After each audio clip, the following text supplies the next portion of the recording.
Une vaste chorégraphie est lancée. L'entrepôt d'Élections Canada bourdonne d'activité.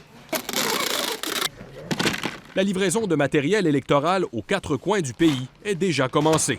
Un mandat Élections Canada est toujours prêt pour livrer une élection, particulièrement en situation de gouvernement minoritaire. Mais cette fois, la COVID-19 ajoute une couche de complexité.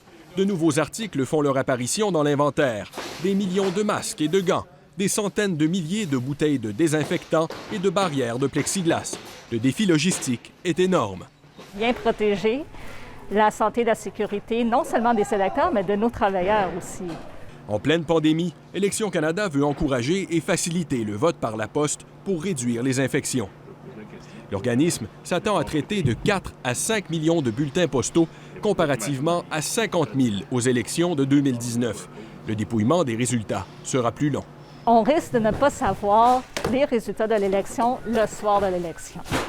On va visiter en bas pour commencer. Sur le terrain, dans les 338 circonscriptions, le travail est aussi commencé. Daniel Lafleur est directeur de scrutin dans Hull-Aylmer. Il visite ses futurs locaux avec son équipe. Ça veut dire que les gens vont entrer ici, vont se faire servir, vont sortir par la porte qui est là-bas.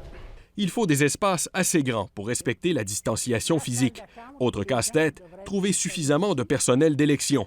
La COVID-19 freine le recrutement, spécialement chez les personnes plus âgées. Ça va être un défi cette année, surtout que ces gens-là, la plupart, ils sont plus craintifs, alors ils ne viendront pas.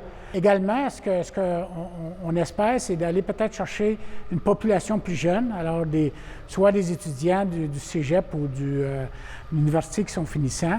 Dans le contexte délicat d'une crise sanitaire, le Québec s'attend à être informé des plans d'Élections Canada si un scrutin fédéral est déclenché. C'est clair que, compte tenu que ça se passe sur notre territoire et que ça concerne notre population, on va demander à ce que ça nous soit soumis, c'est clair.